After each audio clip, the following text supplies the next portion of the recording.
As an effeminate gay man or as a woman, I would have 3 shows. Yeah. Yeah. But you're a manly gay man. Well, this is the problem.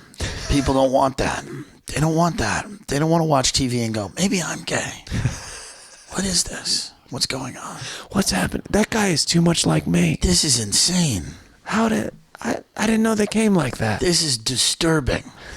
How am I relating to this guy so much? My agent always says it would be funny if like I was booked as diversity at like a festival and I came out and they were like, yeah, we're diverse. We got this guy. And I came out and like, well, Trump has some good points. Like people's heads are exploding.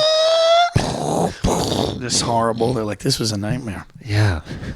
Tim Dillon in the house. Thank you for having me. All the way from New York City. We've been meaning to have you on for a while, buddy. Yeah, man, I appreciate it. I'm coming out to LA more and more now. I'm just, I'm getting bored in New York. So I like that I'm coming out a lot and then I'll probably maybe pull the trigger and live here. Oh, yeah? Yeah. You digging it? I'm digging it. I don't know. I'm digging bi-coast. I'm digging like doing both.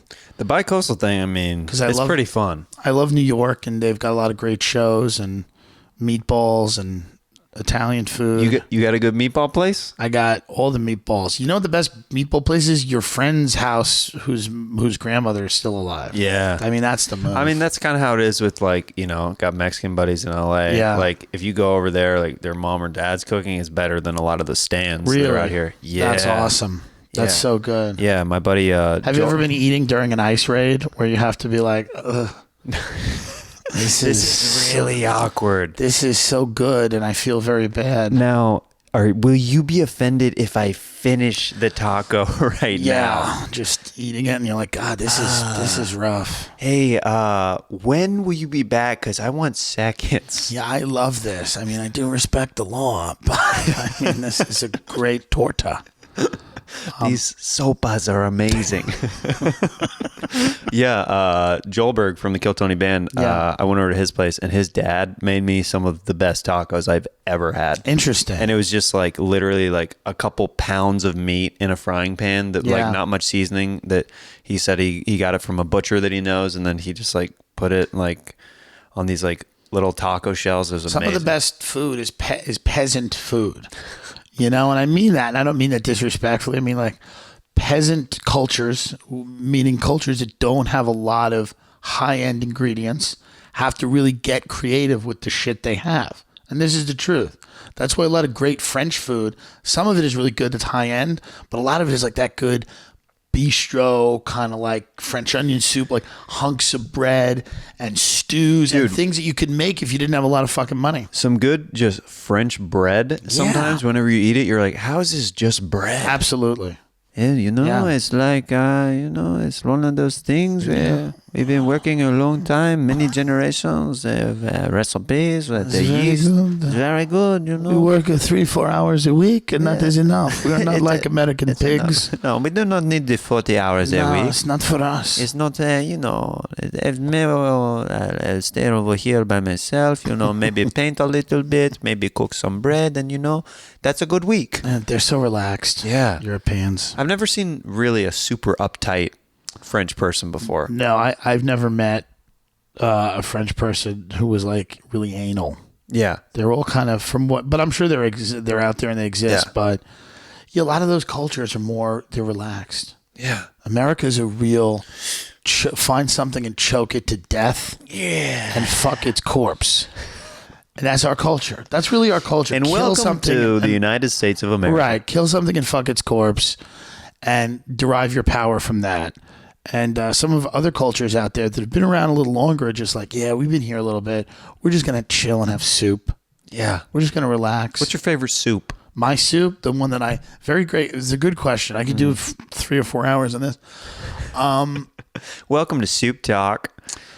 Welcome back to Soup Talk. If it's done well and it's done with a little hint of sherry and cream, I think a lobster bisque is a real champagne of soups. It's really phenomenal. Now, you probably have not had lobster, but you were raised in Kansas, and I imagine that there's a wealth of experiences you've not had. I've had lobster bisque just going on the road. Oh, okay, good. With like whenever I go on the road with Tony, like he'll be like, you haven't tried this? Right. You got to try it. Like, yeah, but I love a French onion. There's a lot of things I love. What about a 15 bean soup? You ever had one of those? I mean, so that sounds like a prison.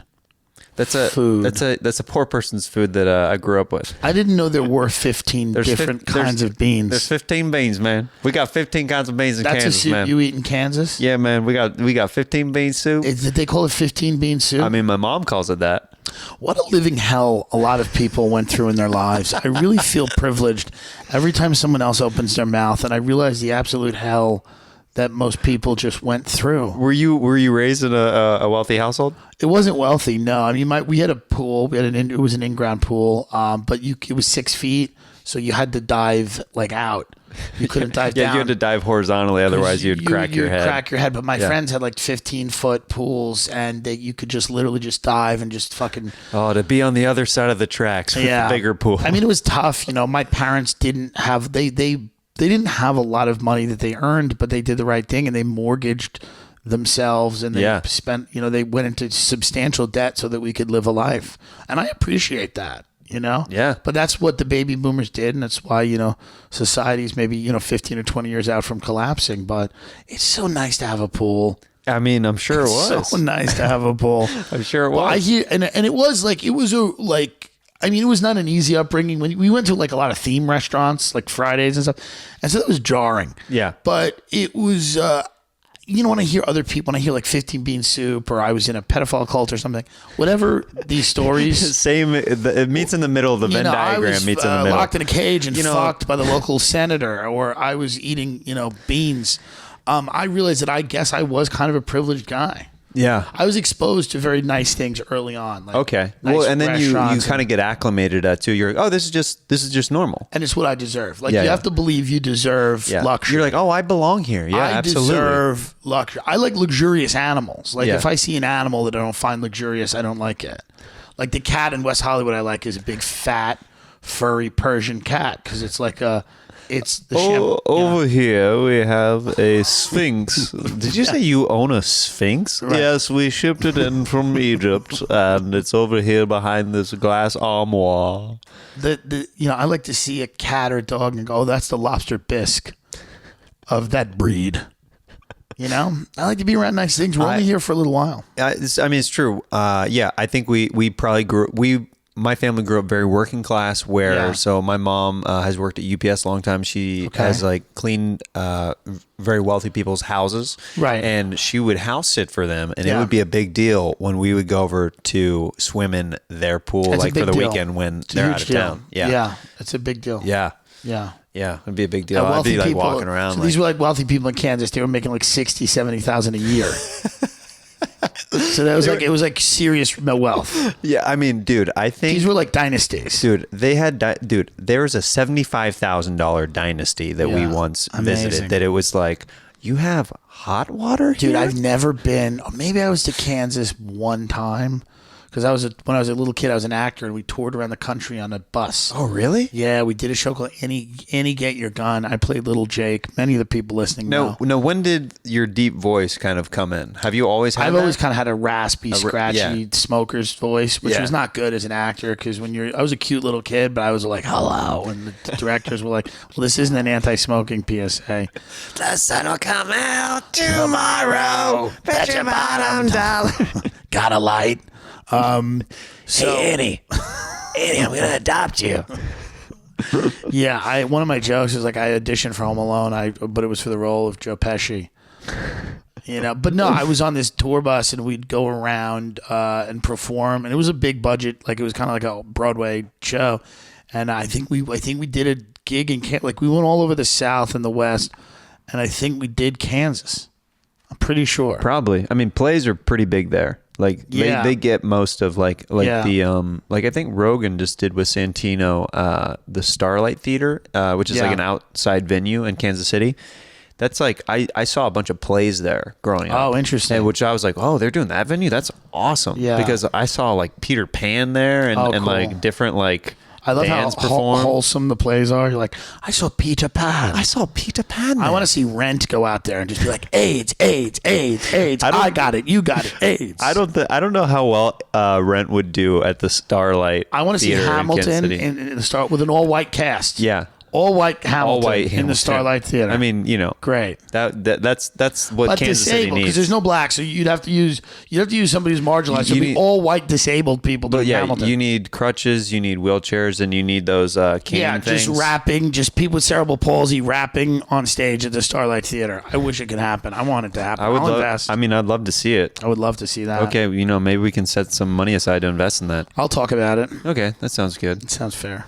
Dude, yeah, you've got a powerful voice. It's a voice where you get ready to hear some real aggressive, horrific things when you hear it. Do you ever do the like the movie trailer voice whenever you're breaking bad news to somebody or something? In a world where I don't have the money that I owe you. Tim, hey, the rent is actually due tomorrow, so if you could leave the check on the fridge, I'd appreciate that. In a world where I am still in the acquisition phase of my career, decisions must be made, deals must be cut, and unfortunately, I will not have that money, and I don't know when I will. Okay, so we're thinking on like Tuesday, next Tuesday? In a world where dates are impossible to give you because of the nature of my career, we can only hope and pray that eventually things work out. Okay, well, you surely have half. Like, if you could give me half, then maybe I could swing, like, I could pull some money from one of my other accounts, and then maybe, like, if you give me half now, then maybe we could be semi on time. Do you think that could? In a world where it would be impossible to give you half, one man stands alone, staring down the system that has oppressed him forever, trying to free himself. This is his story. In a world where the roommate just heard some terrible news, he decides to kill the other roommate, Tim Dillon. You cannot kill me because I am already dead. Autobots, assemble. Roll out. I do have a voice. I have that kind of voice. Bumblebee. I have that kind of voice where it is a real specific, I played a talking ashtray once.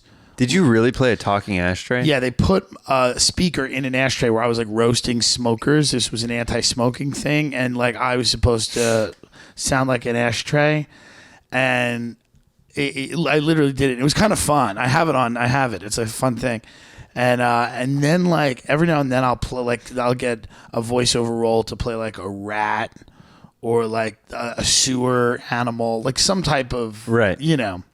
Every now and then, like. My agent will send me something where they'll be like, hey, can you play this role? And it'll be like, surfer dude, 16 years old. I'm like, have you heard what I sound like? And you're like, yeah, I mean, I could audition for teenage surfer role. And then they're like, okay, whenever you're ready. Yeah, it's like. Hey, hey, you want to go catch some tasty waves, dude? Or what? Would that be...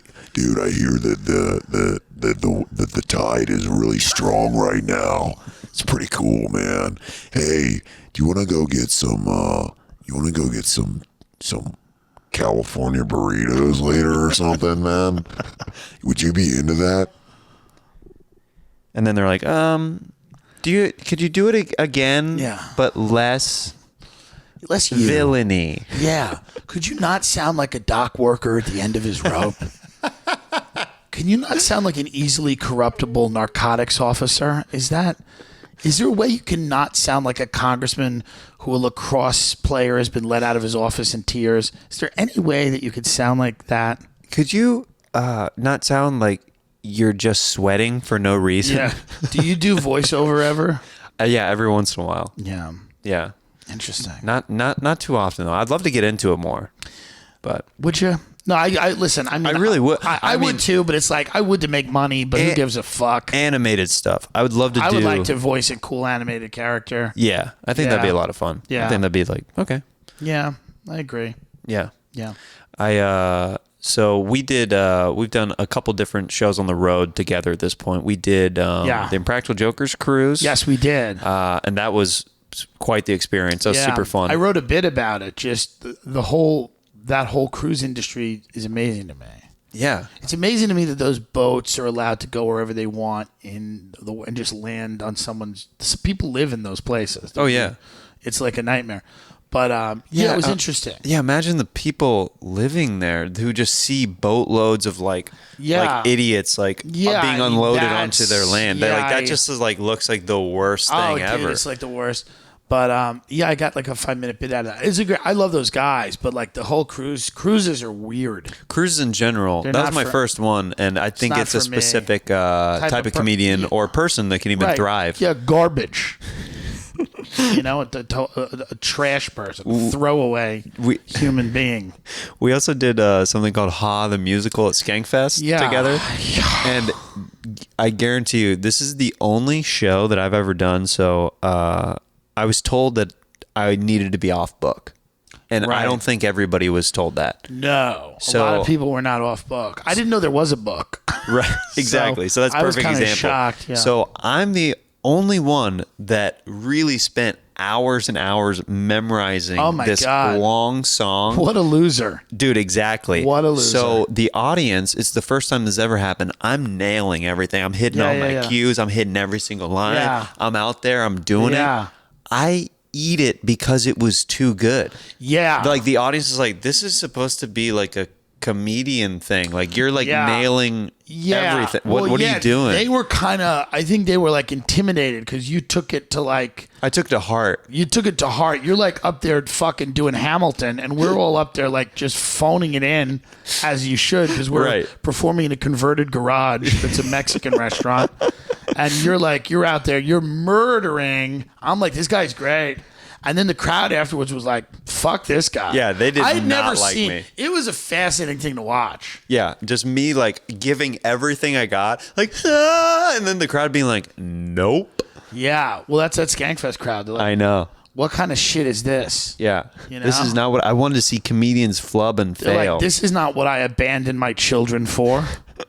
This is not what I spent all my money to get to New York City to watch. Yeah. Somebody who's qualified and competent trying. Yeah. What are you doing? I want to see things get thrown against the wall. Come on. Let's have some havoc being wreaked. Right.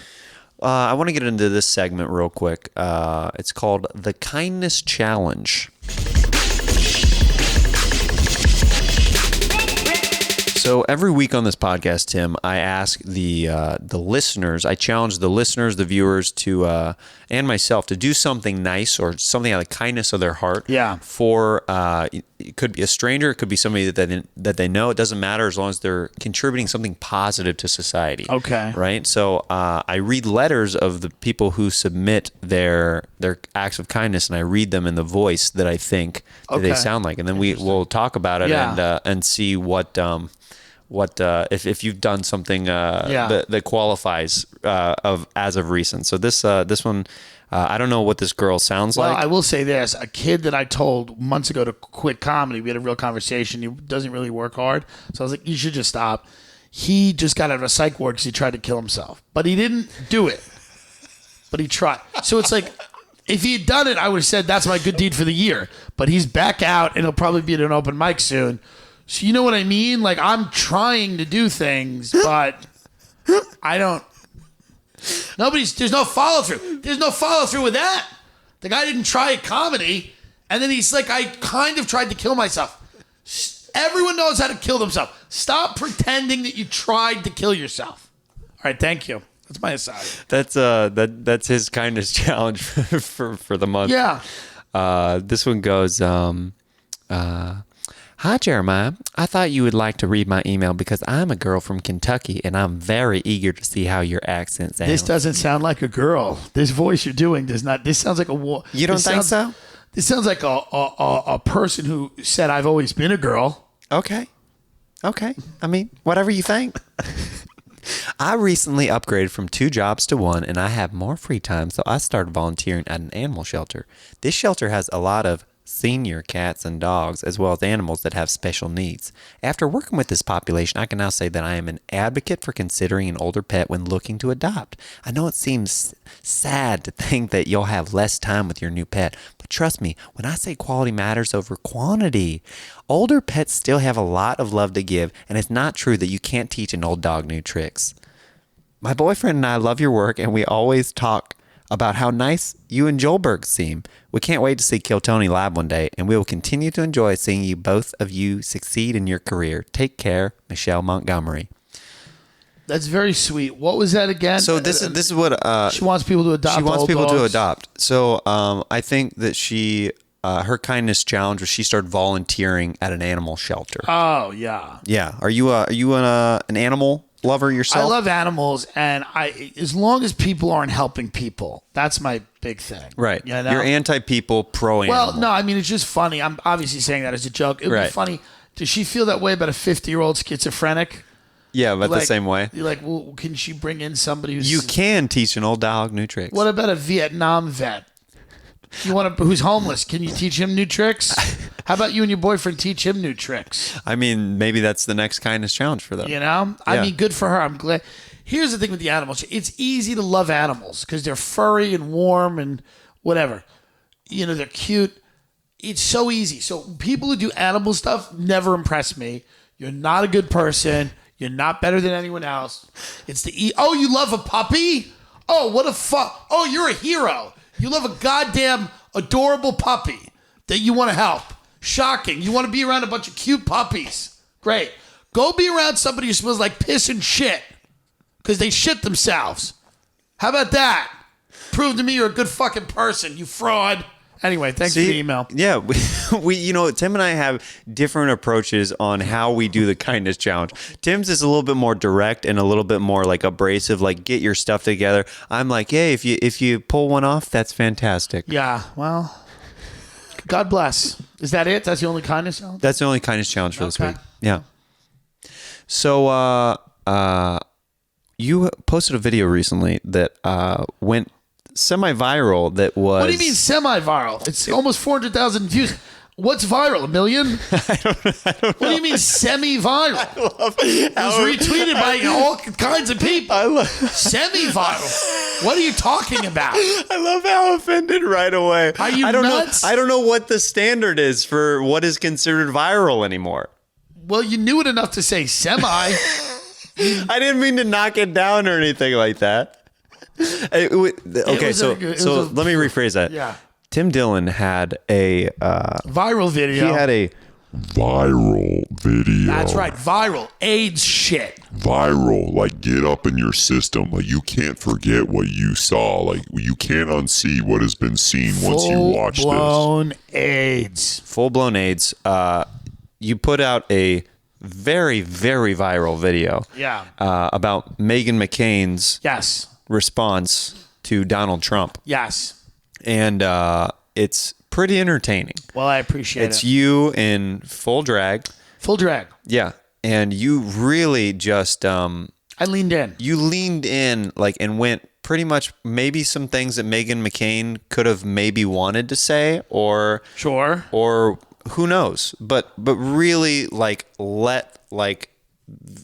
your top blow off as I gave her. the idea that she had a baby with her father before he died and that she wants to fuck his corpse. Yeah. So there are things in there she might not approve of. There's some things that she probably didn't like. Right, but I'm a comedian. I know somebody that kind of knows her, that does know her, and was like, yeah, she might think it's funny. She might not. It really depends.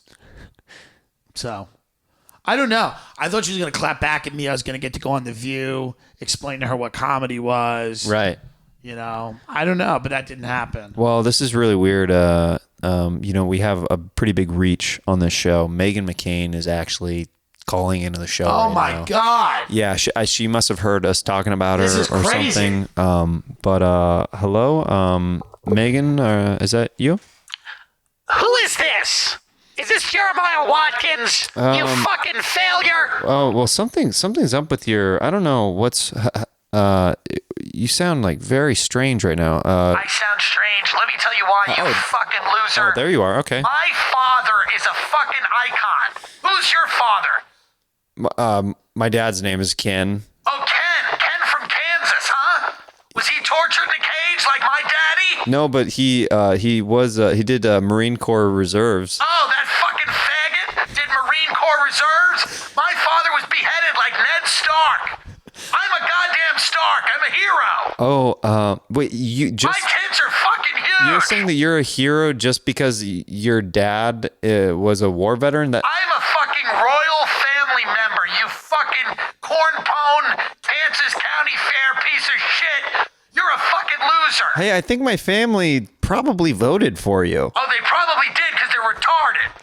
My father, we have a lot of retards that support us, and we love them. We love those dumb Kansas fucks with their eyes really close together, their mealy mouth, poverty fucking hands. That's right. Hey, have you ever tried 15 bean soup? No, I like 30 ingredients in all of my food choices. Yeah. I like 30 ingredients. Okay. Because my tits need to get fed. Your tits? My tits are huge.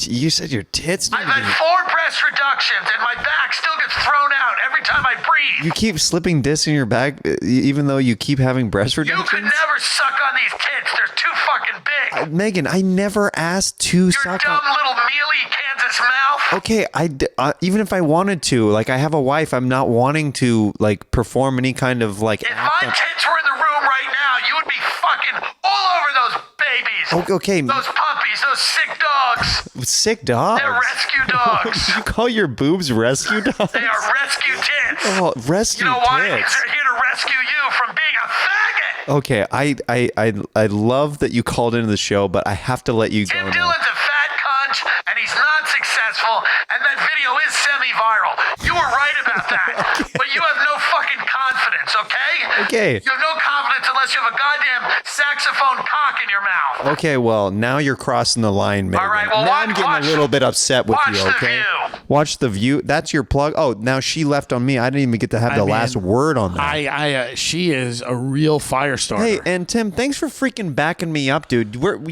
you that whole time? I was so just terrified, and I was ready for her to come at me. Did you hear her going after me? She really went after you, and you know what's weird? You didn't even make the video. I know. It's like she thought that I was that I produced the video or directed it or something. She hates that you're giving me a platform. I think that's what it is. That's what it is. And then, that I was plugging it. She went at your family from Kansas. Dude, I thought that crossed the line. And I mean, it's not right. They're good people. Right? Who cares? Reading doesn't. It's not that important. No. You know? Yeah. And also, she who cares who has a valid driver's license? She disrespected my dad because her dad is, in her mind, the only dad. Yeah, that's true. There is no other dad but her dad. Yeah, that's true. Well, what are you going to do? It's weird, man. It's crazy what kind of reach this show has. It's wild, but I don't doubt that she is now stalking me.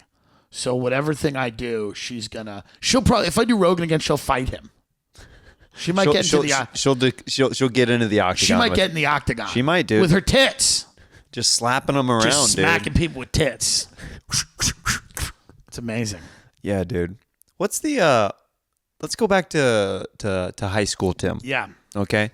What's like you said that you did plays growing up. But I quit at 12. You quit at 12. I was an actor from like 6 You're to retired. 12. You put the sequin scarf on the shelf, you hung it up, and at 12 I looked pretty much like I do now. So yeah. it didn't there was no more roles. I was competing with John Goodman and Delta Burke.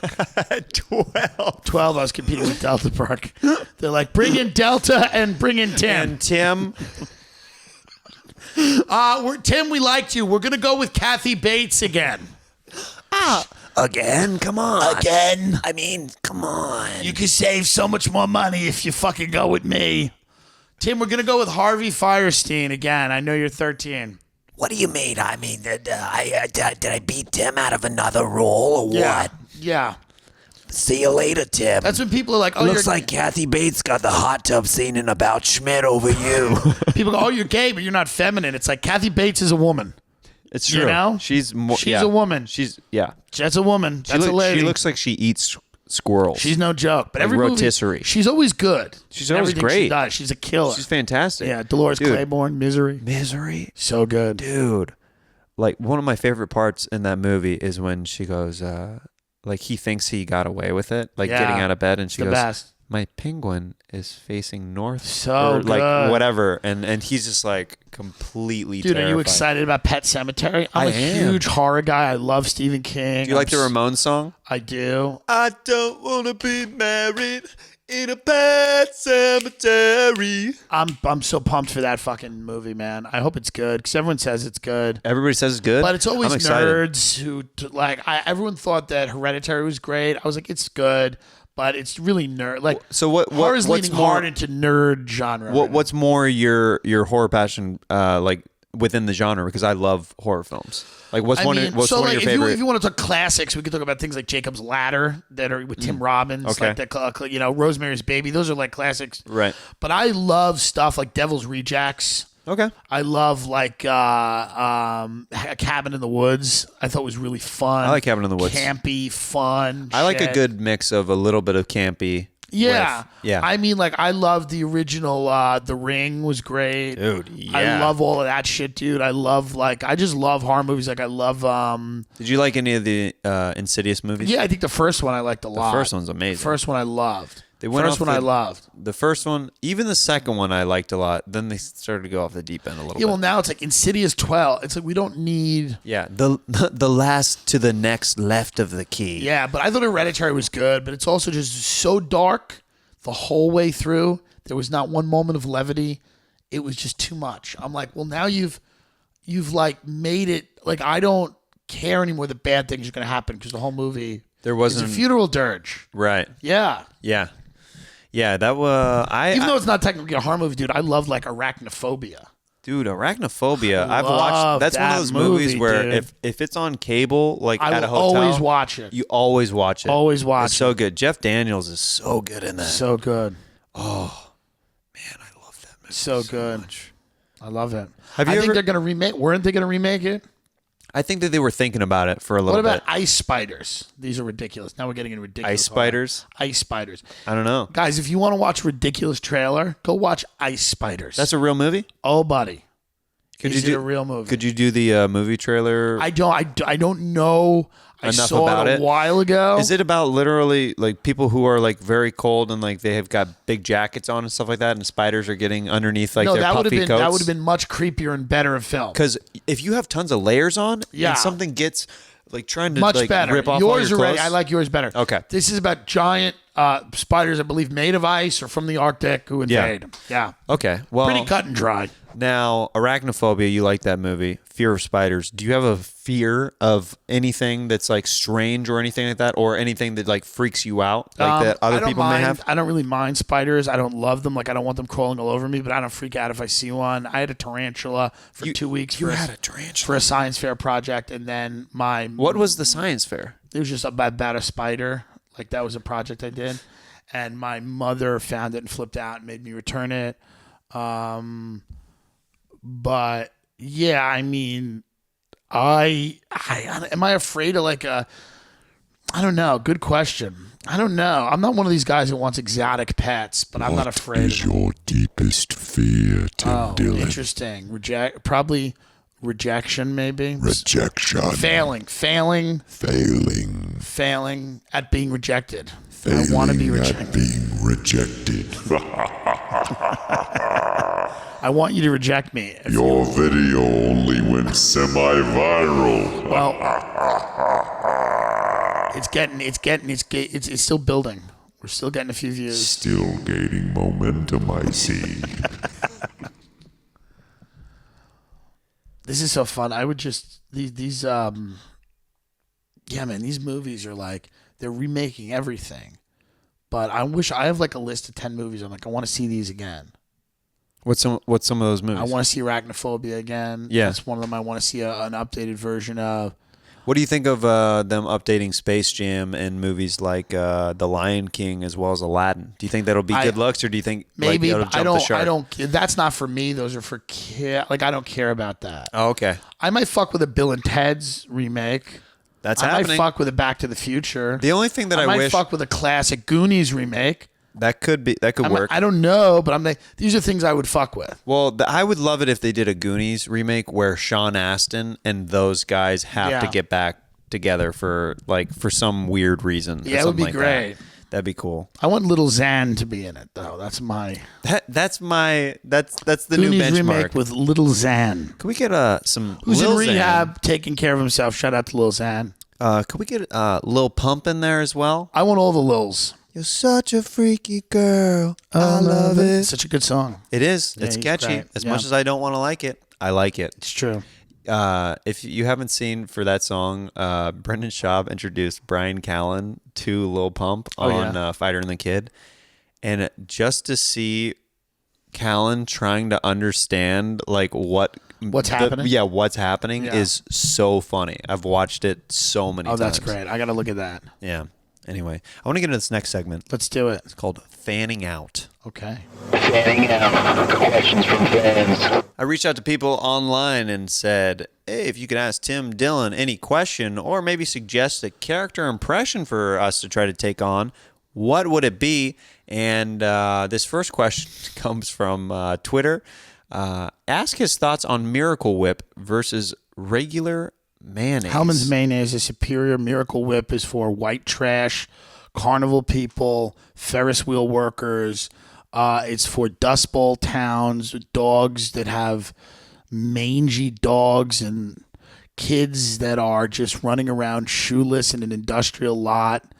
But I do like Hellman's. I do believe if you bring it out, you do bring out the best. I do fuck with the Chipotle mayo. Millennials don't really like mayonnaise. Many of them are soulless. I do think mayo is good, and Hellman's is good. I think Hellman's. I don't fuck with Miracle Whip. I know that Hellman's is maybe a Northeast thing, but the Northeast is why we have a country. So Right. wake the fuck up. I grew up I grew up with Miracle Whip. I am floored. I am shocked that Kansas grew up with Miracle Whip. Yeah, Hellman's is the move. Hellman's? Okay. Hellman's. That question came from @jgrave_. Thank you. I love all my fans are just disgusting. They're like, what do you think? What do you think about the difference? Where do you stand on Fun Dip? Are you more of a party dip guy or a fun dip Everyone's guy? political now except the people that enjoy what I do. Everyone's like, should it be socialism or capitalism? My fans are like, what do you think about Manhattan clam versus New England clam? The Great Chowder War. Welcome back to Chowder Wars 2020. We've got Tim Dillon wanted to- representing the East Coast. I wanted to pitch a show with my friend where we just tried coleslaw at different diners called Slaw Boys. And we just went in and we're like, that was the whole show. We'd go in and You're like, yeah, too runny. we'd either go in and go, amazing, or Slaw Boys. That would be a great, like, with, like, super, like, high quality graphics and stuff. Oh, and then, it like, would- you're walking in intense. and out. It's like, meh. Slaw Boys strikes again. Yeah. Slaw Boys live. We're about to live stream the Slaw. And I just filmed a pilot with a company. They just did a documentary on French fries. So the world is over. You Okay. know what I mean? Like, Yeah. we're done. at Yoda904 on Twitter, Tim Dillon is probably my favorite guest on RAP. Question: have you ever had a near-death experience? A lot of people that have seen me would say every day. So the closest I came, thanks for listening to Real Ass Podcast. Shout out to Luis Gomez. We Yeah. do it. The best Real Ass podcaster, I think, me, Luis, and Nick Mullen, who I adore. I was 5th grade. I was coming down a hill in upstate New York, in Goshen, New York. My uncle had a house there. If you know anything about upstate or whatever, it was like, or Westchester, Rockland County, wherever it is. Putnam, I don't fucking know. But it's like, it has like one of the oldest horse racing tracks in America. Maybe the oldest, I don't know. And I was coming down the hill, and I pumped the brakes really hard. Like I didn't pump the brakes. I slammed on the brakes. And it threw me off the bike, and I skidded along the street, and my arms, like I still have the scar a little bit. Like I looked at my arms, like they were all filled with rocks and shit because I just hit. And the helmet, if you look at the helmet, it was like fucked up. So if I wasn't wearing that helmet, I think I'd probably be dead. Wow. Yeah. So that's the closest I got to a near-death experience. I had a thing happen on a bike once it was 8th grade. Yeah. And it was starting like it was dusk, right? And Right. I was riding home quickly on this trail that connected my buddy's house to my house, Yeah. which is probably realistically about a mile and a half away. Right. And I remember like starting to be like, oh, like I was supposed to be home, like, you know what I mean? That urgency, like, oh, my parents said that I was supposed to be home a little while ago. I got to pick up the pace on the bike. You like getting them cigarettes and booze or something? I was getting them beans for different. My parents had to get home. The lab was cooking. So I had in my side satchels, I had one live chicken that we were going to butcher later that evening, and then I just had and a bunch of squirrels I just kept in my pocket to keep warm. Put my hand in there. I had milk from a cow's teat in an Ozarka water bottle. Oh wow, Ozarka. That's when I know I'm in a great area. Right? Ozarka. So I'm riding my bike, and I'm getting that sense of like there's like some shady characters that like are like a little bit older than me. Yeah. You know, the like kids who are even a few years older than you. Whenever you're in middle school, you're Sure. like, oh no, like they could be like. I was doing drugs with them, but I imagine to some people they're scary. They're scary. Yeah. So I sense that they're going to start like they're kind of acting like they're going to kind of start following me, and I like start picking up the pace of my bike a little bit. And then my dad, he gave me his cell phone to take over to my friend's house so he could call and like check on me later or whatever. Right. And he called me from the home phone to ask probably where I was at. Right. And I was so scared. Like I answered the phone without even thinking that I was on a bike. I go, hello? Poof, like immediately, like I answered the phone and just ate it into the pavement and like just road rash all over my face and like bruised it and swelled up my eye and everything. And I had to ask my dad, I was like, could you come pick me up? I just crashed my bike whenever I answered the phone. What did the kids do? They did nothing. It was just in my head. Right. It was just like me freaking out and being paranoid because my parents told me like, you need to be home by 6 o'clock. Right. Yeah. Yeah. So there you go.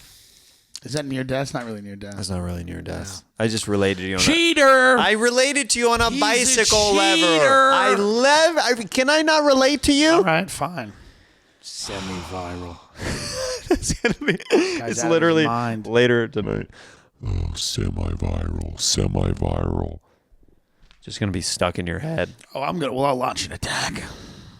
So this comes from Instagram at Majeka Man. Can you tell a road story with Louis J. Gomez? Me, Lewis, and Dave Smith, and I think Justin Silver went on the road, and we did a podcast in a basement in Boston, and then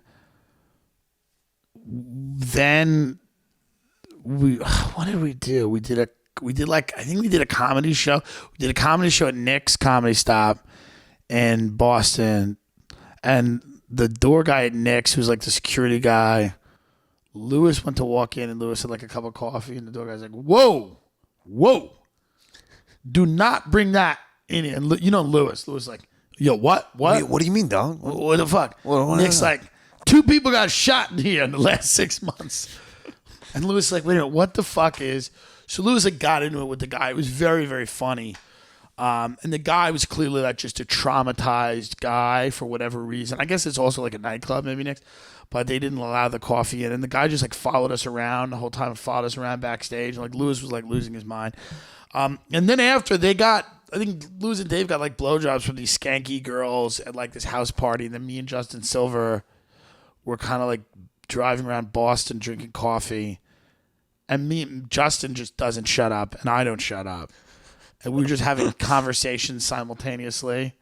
This is ridiculous. I can't believe it. I can't believe they're fucking these girls. And I think we left at like 4 a.m. And then we finally got back at like 4 or 5 a.m. But I don't go on the road with Lewis a lot. I go on the road alone a lot. So, I mean, I've done a few things with Lewis. I love Lewis. He usually gets in an argument with somebody. This was not his fault, though. The guy was like out of his fucking mind. He wouldn't let Lewis bring in coffee. But, yeah, I'm on the road alone usually, but... Have you ever had like a hookup on the road? I'm trying to think. Or do you try to avoid that? No, I have. It's not something that happens all the time, but it has happened. Yeah. It's never from somebody that's at a show, really. Right. So it's just like from an app. There's not okay. I don't want to make a generalization, but there's not a ton of gay dudes at comedy shows. Interesting. It's a lot of straight people, a lot of straight couples that are older. At least where I perform. I'm not doing like some like hip festival and like cool. Like sometimes I am, but a lot of times I'm performing like Missouri, or wherever. So, like, a lot of times you'll find people on apps and stuff, but they're not usually, like, at the show. Right, like seeking it out, like, hey. Yeah, I mean, they're not usually there. Or sometimes, like, a gay couple will come to the show. Okay. Yeah, which is nice. Nice. This one comes from at TY2Trees on Instagram. If you could be a child of the Bush or Clinton family, Great which question. would you choose? My favorite question so far. Yeah. Bush. Really? Had money forever. Clinton's kind of had to, they had to earn it. Right. And by earn it, I mean rape, murder, and steal. Don't get me wrong. Come on, guys. But they had to earn it. Bushes have been rich for a little bit. Not forever, ever. Like, it's not old money, but it's like old enough where it's like, I would prefer to be in that family. Well, it's weird. George W. Bush is actually calling in the That's show insane. right now. Yeah, it's pretty wild. Hey, just Tim Dillon right here. Hey, buddy. Hey, man, heard you want to be in the family. I kind of do. I mean, we're going to welcome you with open arms, man. I appreciate. I think I'm a good fit. I think you're a great fit. I think you'd be a perfect candidate for this family. I'm an ex-addict. I've never accomplished anything in a conventional sense. You'll fit right in. I know. And you know what? With my stamp of approval, Yeah. you could run for the president of the United States of America. I appreciate it. I love lying, sir. I love making things up and telling. You'll yeah. fit right in as I president. love telling things to people and having them believe them when they're not true. Yeah. If you can look down in the barrel of a camera and completely lie to millions of people, I can.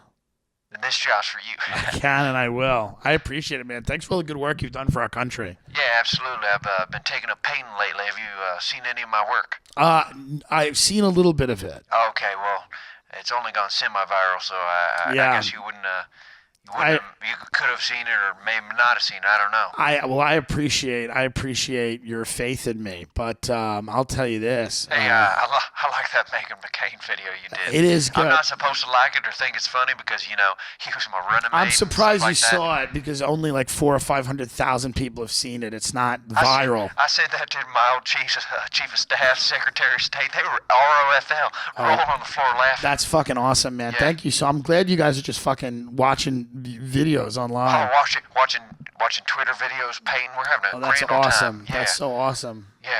Well, So cool. Well, if you ever want to go hunting or anything like that, I would absolutely love. I would like to hunt already dead animals if that's not a problem, because I get nervous and hey, I'm from Texas. We can work something you out. know what I mean? I just like a few corpses. We could just put a couple of bullets in on the ground. You know what I mean? Yeah. Nobody's got to know. Yeah. I like hurting what's already hurt. Hey, If you get my. did you see that Dick Cheney movie?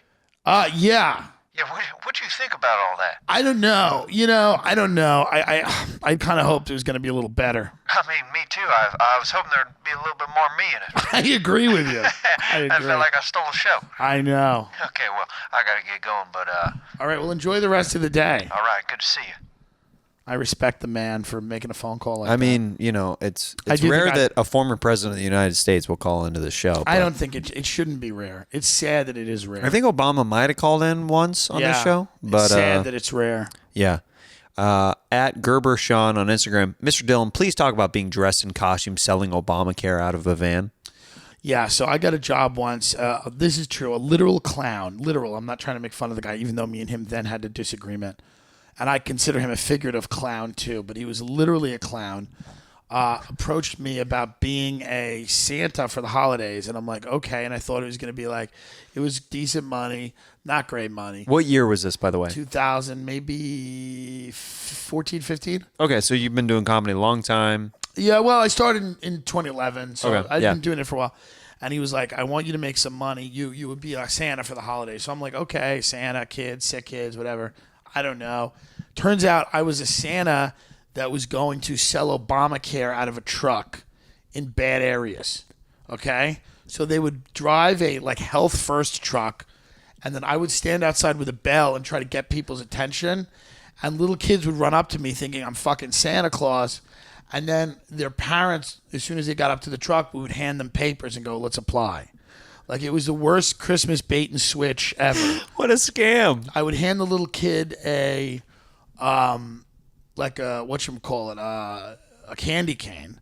And then the kid would be Here's like, a candy cane. right, and the kid would be like, what am I going to get, Santa? And I would be like, you're going to get coverage. Affordable health care. You're going to get coverage. You're going to have a high premium, but that's okay. I have a high premium. Just declare bankruptcy. It doesn't matter. Who gives a shit? Yeah. We have no debtor's prison. I was explaining this to 5-year-olds. I'm like, you're living in an area where you could get shot, possibly. It may not be something you did wrong, but there's a lot of caught in the crossfire situations. You want to have this, so if you do get shot, they're like, Santa, I'm going to get shot. I'm like, listen to what I'm saying. I'm not saying definitely, but it is a possibility. So that was a very depressing thing, and I was fired, I swear to God, for not being jolly enough. And you're like, what do you want me to do? What do you want me to do? We're in a collapsed society, and I'm a fucking Santa Claus trying to lure people in so they can sign up for this program they can barely afford. Okay. What a Christmas miracle. This is a segment that I call Real Ass Santa. I'm a kid. Yeah. And I'm gonna. You're at the mall, and I'm about to sit on your lap. Okay. Okay. Oh, I'm so excited to be here. Oh, this is great. Oh, Santa Claus. Oh, can I sit on your lap? Oh, this is great. Hi, my name's Joey, and should I tell you what I want? First of all, for stop Christmas? it, Joey. You'll never get anywhere in life if you keep asking for things the way you're asking for them. Just do. Stop asking for permission. Take what you want. Okay. I was hoping to get like a new super soaker for Christmas. They just came back out with them. It's a water gun. Can you get that? Joey, for me? by the looks of you and your family, you're going to need to conserve water. You don't need to be squirting it at each other. Water is going to be the new gold in the next century. Do you understand? Companies are going to privatize resources and start selling it to each other. Joey, you're not high up on the food chain. I know you don't get this yet, but you're not going to be fucking around with water. The water that you have is going to be kept in mason jars, hopefully under your fucking house in a fucking disaster relief shelter, okay? You water to you is fucking moon rocks. You better fucking keep track of that shit. Okay, could I maybe get like a Hot Wheels or something like that? That can be arranged, but you do look malnourished. So I think I'm just going to give you a couple of Ranch One chicken sandwiches. You can eat some poultry. Mass-produced, yes. Okay. You look like you were raised on Fun Dip. Your little brittle bones, your beady eyes sticking out of your head. Your mother that's a bartender at the local saloon. Your father that's addicted to opioids. You're a goddamn Netflix documentary, Joey. You don't even see it. I don't. You can't even get abducted by pedophiles because you look a little methy in the face. What? They don't. I'm not. People don't even want me. No one wants you. Even sick men don't want to fuck you. Is there something I could do about that? I don't know. I mean, hit the gym. Okay. I think I'm gonna leave now. I don't feel very good. Yeah, I would leave. Anyway, they're giving away free bourbon chicken in the food court. If the Asian guy tells you you've had too many samples, just stare him down. He will fucking let you. He'll blink. This has been Real Ass Santa. That'd be so terrifying to Fun. But necessary. But necessary. Sometimes you got to do that. This comes from at j.ferrar922 on Instagram. What got you into comedy, and when did you first feel like you could call yourself a professional? I was a juror on a murder trial in 2011. It was murder, torture, rape. It was the best time that I'd ever had because I just sat for 2 weeks and I heard about, murder and torture and all this cool shit. But it was also sad because I personally was not happy in my own career. And then someone died too. That was sad. But I was really taking that time to use it as a retreat and focus on myself. And the DA was so good. She was really good. She laid the case. I looked at her. I was like, oh, she's meant to be doing what she's doing.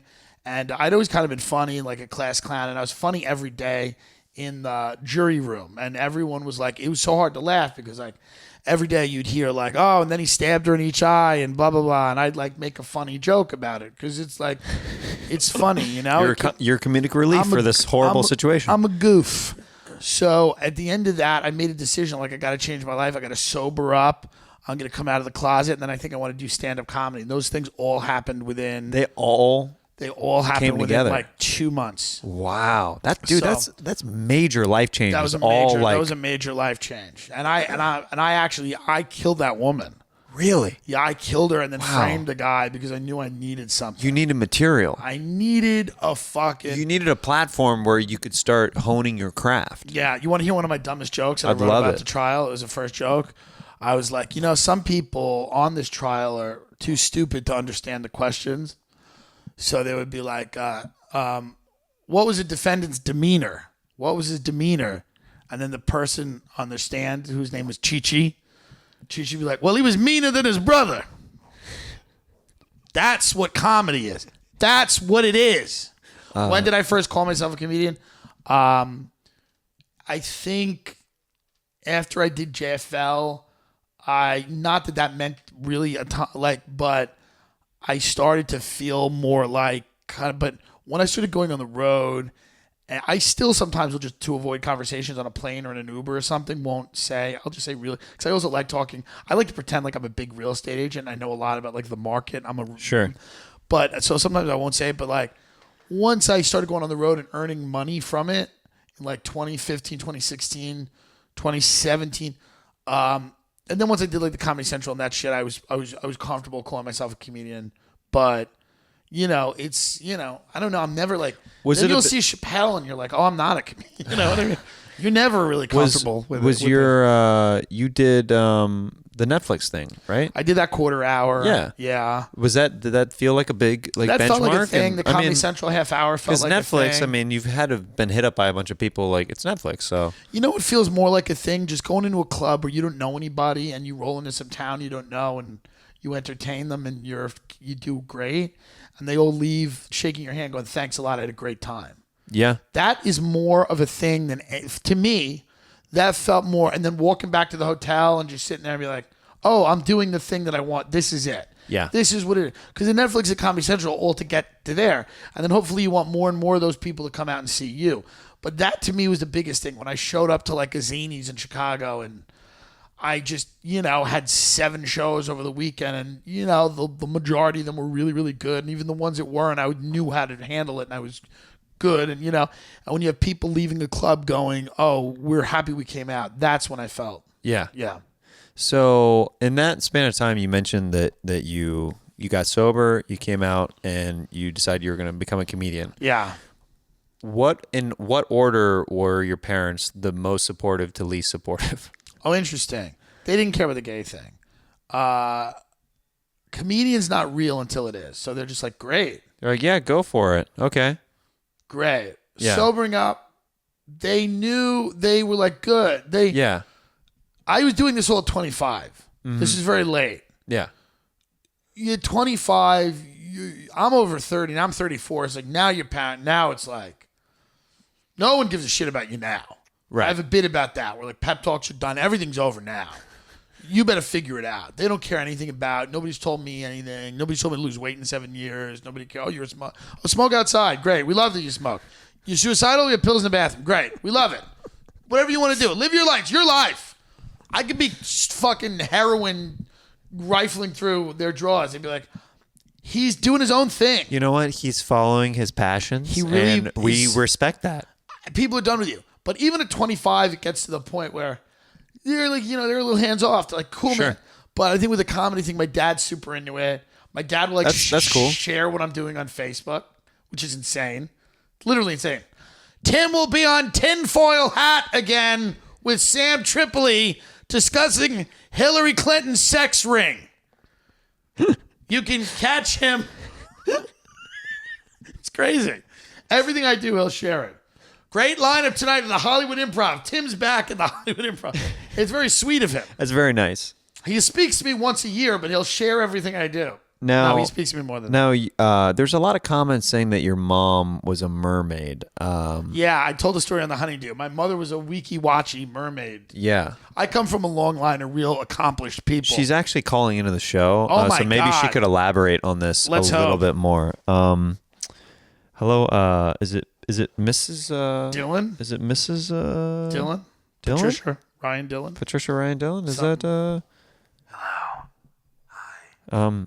Hello? Hello. You're gonna have to get really into that Hello? that phone receive. There it is. Hi. Hi. Yes. Are you there with my son? Here, could you speak up? You're very breathy right now. I apologize, but I'm a fucking mermaid. Okay. You know what that's like? I don't know. I actually was curious. My son used to steal money out of my pocketbook so he could do cocaine when he was 14 years old. Is that a real thing, Mrs. That's Dillon? absolutely real, and I didn't even have any money. You know why? Because I was a fucking mermaid. Well, how much do mermaids make an hour? Not a lot. It's the thing that people in Florida do before the strip clubs open. They come to go jerk off in a parking lot while I swim around in a tank. That's what it is. I know it sounds glamorous, but it's not. It's just a bunch of guys who got rolled out of a strip club, touching themselves to me while I swam around. Now, you must have gotten pretty good at swimming, like with like what's the did you ever show Tim what it looked like to get like into the prosthetic or whatever you want to call it? I've taught him how to flash his tits at truckers that are passing the roadside Mermaid gallery. Absolutely. Oh, okay. The first thing I taught him. He was in the family business for a little while. Well, he knew.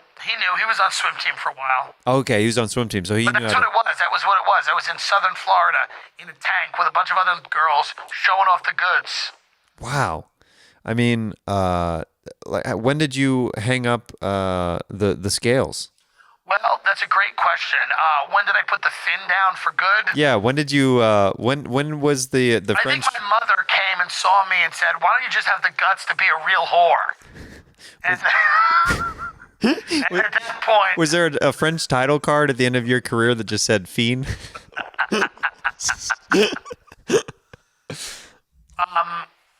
what's that? One of those faggoty Echo Park jokes. Yeah, it was a wordplay joke. I apologize for that. Yeah. No, so when my mother came down and said, "Honey, just for the love of God, just strip," I said, "It's time to move on. Okay. Go back up north, raise a cocaine addict, gay son who has some conservative views." And then you did it. Yes. Well, I'm very proud of you, and I appreciate you kind of elaborating on this because we were getting a lot of people who were All the curious. mermaids in my tank looked a lot like you. Really? Yes. Is that a compliment? It's a thing. It just is. It just is. It just is what it is. Like kind of semi-androgynous. You don't know if it's a man or a woman. Corn-fed Corn-fed. amphibians is Really? how I would describe you. Thick amphibians. Corn-fed amphibians. 3 C's on that thick. That's right. Yeah. Okay. Well, I'm glad that you do you think You look like you could either be a manager, a waitress, or a patron at a Waffle House. It would all work. do you think You know what I mean? Do you think I have the chops to maybe be a mermaid? Perhaps. You got to really fucking work your ass when you're in the water. Okay. It's hard to give truckers stiffies when you're in the fucking water. You gotta make them feel like it's a lap dance through the glass. That's a lot of pressure. I know, it is. Well, thank you, Mrs. Dillon, for calling in. Thank you. Tell my son he's a fat faggot. I will. Thank you.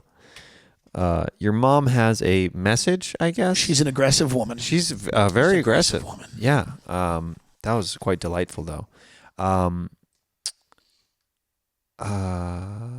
This is a character idea. Lone Star Kid, 19. Character idea. Bobby the Ice Cream Salesman.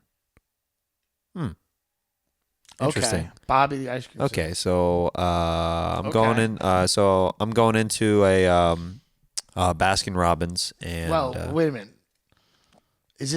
I think of this as like an old timey ice cream salesman, but no, did they not specify time? no, it could be okay. Bobby the Ice Cream Salesman. He's But old maybe. timey. I mean, Yeah, Bobby. Bobby. Hey, baby. Hey, baby. What do you want? What do you Rocky want? Road? Yeah, could I? How many flavors? I just see these 3 flavors: this vanilla, strawberry, and chocolate. Do you have? I mean, what kind of flavors you want?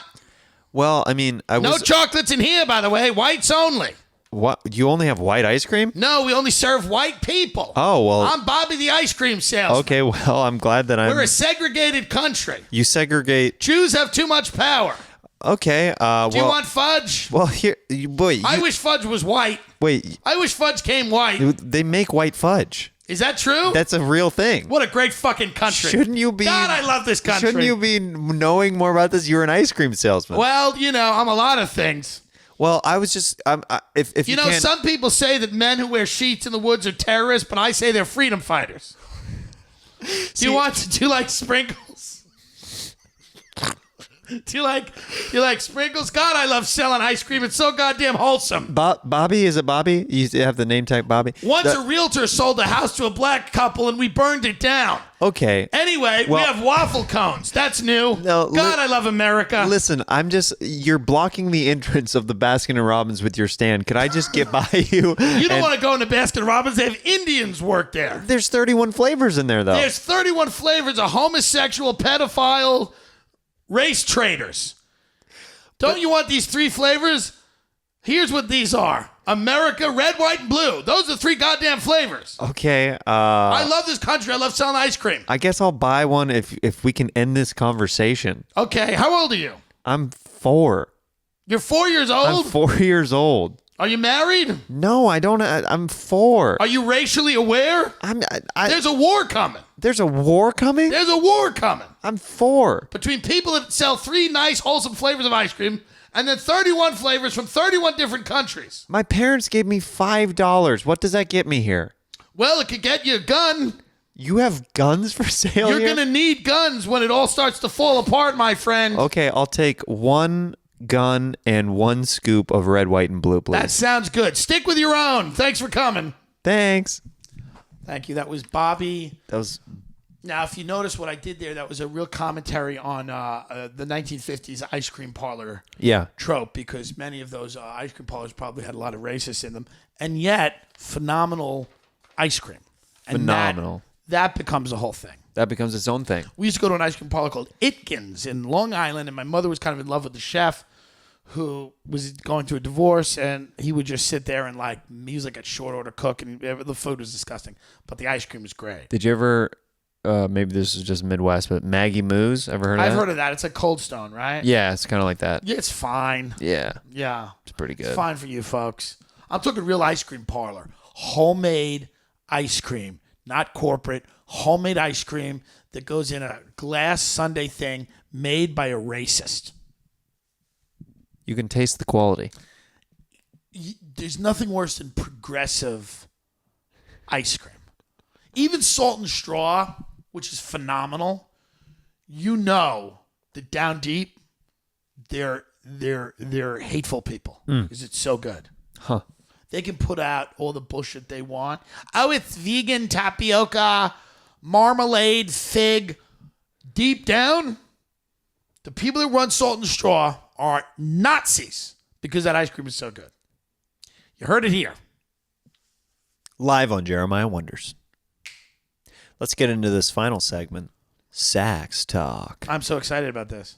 Oh, Sax Talk. Now, how much is a saxophone? This saxophone right here is like a $3,000 saxophone. That's crazy. And somebody sent it to you, right? Yeah. That's so awesome. Yeah, I'm super grateful. This is the nicest instrument I've ever owned. I used to play clarinet, but I didn't play it. I was just in band and I'd pretend. Oh, you just like mime the blowing? Yeah, of course. I did that one time. I was singing like in choir, and my mom's like, "I know you weren't singing." Wow. She knew. She's like, "Don't ever do that again." I know you weren't singing, Jeremiah. You got to learn how to sing so we could sell you to the circus. Yeah, I would. I was actually raised by a Southern black woman. I don't know why I'm doing this voice for Jeremiah's mother, but it makes sense. This is my son, Jeremiah. He looked like a white chick. Oh, you not gonna eat your 15 bean soup, honey? He looked like a white chick. He gonna do that Kill Tony show with Joe Jimenez and Tony Hinchcliffe.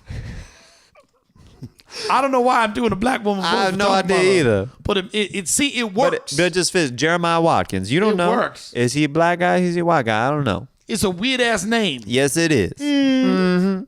So I prepped him before. He's going to share a story of a sexual encounter, and I'm going to play some sweet, sweet sax to score underneath it. Whenever you're ready, I will follow your lead.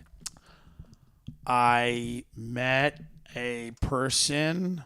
I took a message. There was a Instagram DM from a guy, and he was a nice guy. He was in San Francisco. He was like, I think 20 or something, 21. He was at college. He was like a writer.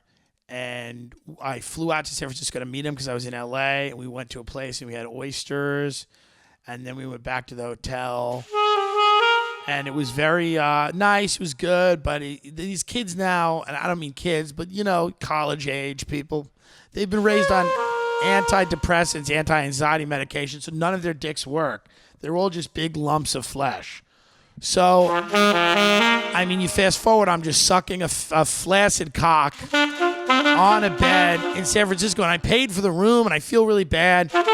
He's sucking me. I'm hard and fat. If I can get hard, you can get hard, But I don't know. I guess he's on pills or something just so, things work out. And I'm just sucking his soft, dick. And it's not great. So he finally tells me, he's like, I have some ED going on. I'm like, that's all right, no worries. And he wasn't really into ass play, so I just spent all this money to fucking fly to San Francisco. The oysters weren't even good because I couldn't get into Swan Oyster Bar because it's a 3-hour fucking line and nobody respects my level of celebrity. So it's just me sucking this soft cock in a hotel, which was not as nice as it looked on Hotel Tonight, which I usually like. I came, but he didn't come, and after I came, he still wanted to do stuff, and it's like, well, what are we going to do? Now I have a soft dick. Now we're both hanging out with soft dicks. Are people jerking off to this? I think people are jerking off to this right now. The sax is so intense during this. It's not at all sexual. The sax, sometimes it's sexual, but the Jeremiah sax is not sexual. It's like a funny sax. He does like a funny band leader sax. It's not like a Kenny G come fuck me sax. Yeah, it's like a middle school in Kansas. Okay, it's getting sexier. It's getting better. I'm getting a little hard. You know who's not getting hard? That kid I spent $600 to suck off. There's only so long you can suck off a soft penis before you feel like you haven't done the right thing. Soft penis in your mouth. Oyster breath. I don't really even like oysters. I'm not even gay. I'm just pretending for show business. But I have to fuck dudes anyway. And it's hard. My agent said, suck this cock. And I did. This isn't even my real voice. I'm in a fat suit. I'm a skinny, straight Latin man. That's all I am. Don't tell anyone. Beautiful. Oh yeah. In a world where flaccid penises. In a world where Tim Dillon's gay. Have you ever had that situation where you're sucking someone off and they can't get hard? Dude, it's happened so many times, and it's really frustrating. It's one of those things where, like, so hard. I'm putting so much work into it, and then to not yield the results that I'm used to getting. Yeah. I'm used to getting, ROI, return on investment. I'm used to give me a partial hard. Give me a partial hard. I'm not saying rock hard. Can I get a semi? Can I get a semi? Give me a pool noodle. Can I get a little bit of a flaccid with a little bit of a bulge? Can I get a semi? I want to sell shirts at my shows that say, can I get a semi? Semi-viral, semi-hard cock. Full circle, baby. That's right. Tim, what would you like to plug, my friend? Tim Dillon's Going to Hell is my podcast. It's on Gas Digital and iTunes. You guys can check that out. Tim Dillon's Going to Hell. It's on Gas Digital. I love that. And then TimDillonComedy.com. I have all my live dates. Tim J. Dillon, Dillon on Instagram and Twitter. I post everything I'm doing there.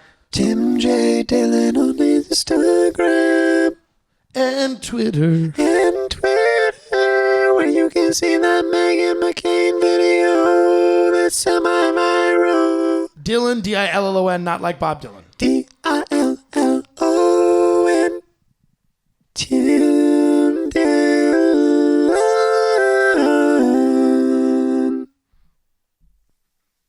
Thank you. Thanks for doing the show, buddy. Thanks so much.